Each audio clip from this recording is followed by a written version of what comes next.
Hello everybody, hope you're doing well. Welcome to the first video of Sunday. I've got another couple of two videos that makes zero sense. A couple more videos today that kind of explore the comic book history of Ant-Man Future and as well Cassie Lang. Go and check them out when they drop later on today. But I wanted to kick off the day with having a look at Battlegrounds metas. Preparing for a new Battlegrounds is always a bit of a, well, it can be a bit of a stressful time, can be a very rewarding time. It just depends on what's going to drop.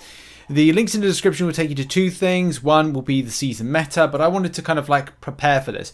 Really prepare for getting out of Victory Track. As Victory Track does kind of have the basic stuff, there is stuff with Gladiator Circuit, and obviously there will be, you know, we can have a look at that down the line. But this is the first, last season was the first season I actually kind of gave a damn to actually kind of compete in. And I'm not saying I was pushing to Gladiator Circuit, basically because it had, you need time, like, and I just do not have as much time nowadays to devote to another grindy mode.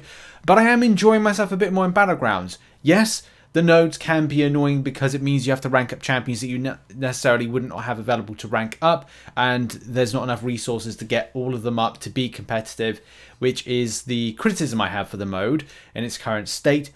But I am starting to warm to it a little bit more. But I like to kind of like give myself a bit of effort to kind of prepare for that, prepare my deck, prepare my attackers and stuff like that. I still think champions that are, you know, god tier based champions, the god tier meta defense options are going to be good and annoying. However, though, I feel that there's going to be some other options if you want to, and this is why I'm making this video, if you want to play into the nodes. So the node number 1 is Blood in the Water 2. While the attacker is suffering from a debuff, the defender gains a passive fury granting 150% attack rating lasting until all debuffs on the attacker have expired. Now, you could look at this two-way. When you can look at it one way, really. If you're hitting into, well, it is two ways actually. If you're hitting into a champion like Icarus, for example, you might get that plasma detonation debuff, right? So that plays into it. But that's non-damaging debuff. But if you're looking at damaging debuff, it's like hitting into, I'll give an example, Black Widow Clairvoyant, and she's hitting you back with a bleed debuff. So it's kind of like, there's two ways. Not the best way to describe it. We'll look at the spreadsheet in a minute, which kind of explains it a bit more. Long distance relationship is interacting with the first part. While close to defender, the attacker gains a weakness debuff every 3 seconds, reducing their attack by 10% permanently. Staying far away from the defender causes these weakness effects to gradually fall off. So it might derail your level of, I'd say, quick brawler kind of. The thing is, time. This slows down your time and interaction when it comes to this, because you're like, okay, well, I don't want to be hitting too aggressively because I'll get weakness on me. Maybe, like, again, this is a way of kind of counteracting that by looking at champions that purify debuffs, and that could be a way of looking at it. But you do have to bear in mind that people may field champions that have like Abomination, Immortal Abomination as well, and that's a poison based champion. So it's like, you may want to be like, okay, well, if I'm hitting into the champion or something happens, more with Abomination. If I get poisoned by Abomination, then you're like, well, I need a poison immunity option as well for this, as well as looking out for the fact that I might be hit by a weakness debuff. So it's kind of trying to attack this from various different angles, but as I said, it might be a case you might even just opt for some like god tier options in defense in any case, or your normal type of attacker based god tiers. Just quickly, I want to give a shout out to MCOC Avenger over on Twitter, because he put together a fantastic immunity and ability accuracy infographic, which you're going to be referring to, and is actually in the second tab of this particular spreadsheet. And the spreadsheet that I've come up with is indeed all about preparing yourself for this new meta. As I said, one of the important things, if you're looking to interact with that weakness you're going to get on you, the willpower mastery might be a must, so look out for that one, and maybe some other masteries that could kind of interact to be playful and helpful again to this particular interaction. When it comes to Blood in the Water, fielding defensive-based options I think is going to be very important. If anybody wants to use a spreadsheet to kind of create infographics, please do. I probably won't have the time to create an infographic before the season launches. But yeah, like there's plenty of options. Like I've made some notes on this. Like we've got, as I said, the likes of Icarus doing the power detonation debuff. You'll get a reflection stun from a Black Panther Civil War. Anti-Venom has got the Clintar debuff. I actually think that's going to be a great champion for this, which I've referred to as Anit Venom. Anti-Venom. There we go. Spider-Ham's got Power Stings. Vision Arcus obviously does armor breaks and cold snaps. Ant-Man with Poison and Power Sting. Void, obviously. Void is great for this. And Airwalker, when power controlled, will be able to do the Dark Tide debuffs. And so many more. I mean, Null, Living Abyss debuffs. I could go on. Terex with the armor breaks. Whiplashes with Quicksilver. Kingpin. Great defensive options. And then you got damaging debuffs. So, you know, if you're putting in... I don't know. Would anybody do that? Like a Human Torch in defense? Somebody might. Bishop, if he goes into his Incinerate SP1. Gore, because he's got, like, you know, the other debuffs to mention. Abomination, Immortal Abomination. I think I've got on there, but maybe I think it's right. It's not. It's wrong with Poison, but I think it's right with other debuffs like non-damaging. Cable, Degen, and Bleed. Black Widow, Clairvoyant, as I said, Bleed.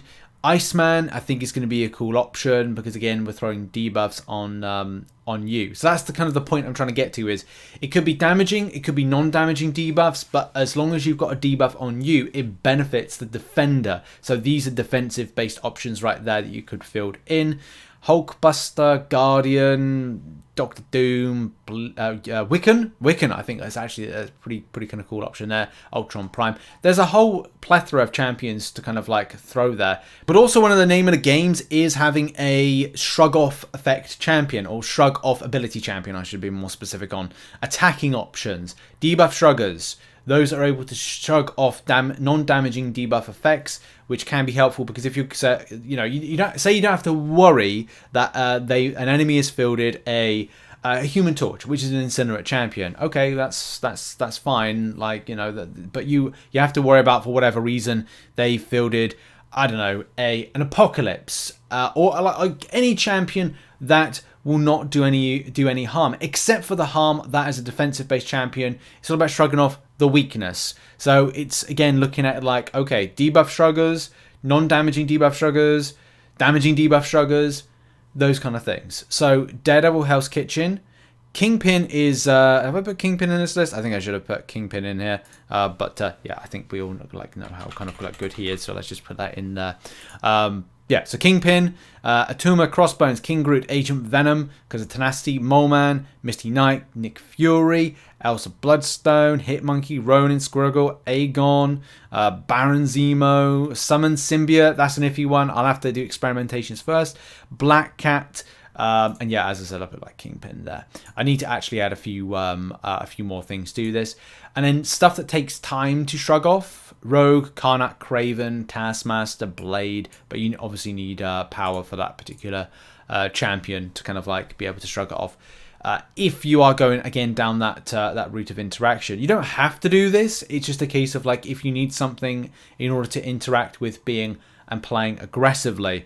I will probably do a follow-up video to this and kind of like showcase like what champions I'm using or defense options or what's been effective or not. Probably in the first week of the launch of or the first 24 hours of the launch of Battlegrounds Season 5.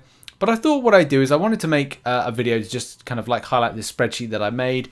I think Saturday, like 2-3 hours on this, just to kind of like test out some theories and things.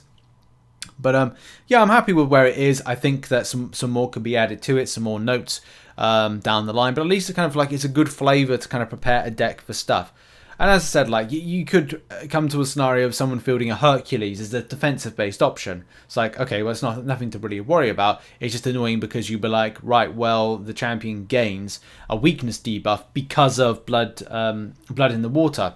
So you might be like thinking, okay, well, I'll change. Like, I'll choose something different to interact with that. So you may want to look into a deck that plays into the defensive options of blood in the water. So like going, okay, well, I'm gonna put in defense we'll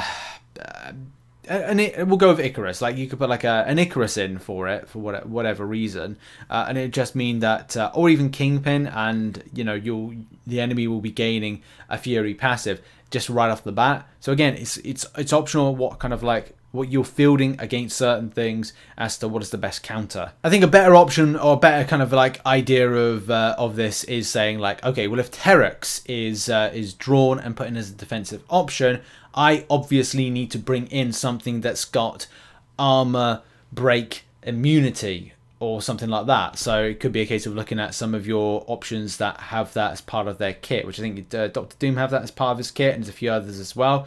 Because then it's like, right, well, as soon as you get a debuff on you, which is that armor break by playing aggressively, you're also going to get that weakness on you, which then is going to lead to the Fury passive on Terex, which is going to be very annoying as a defensive option. So that's just the things that I want to kind of like point out with this. Hope I made it clear in the video. But yeah, I'm really excited to kind of see how these champions can interact, be very potent, probably be very annoying and all that stuff. But that's been a video. Thank you very much for watching. I'm off. Check out some other content located on screen right now, and I'll see you in the next video whenever it be. Cheers everybody, have a great day. Bye bye.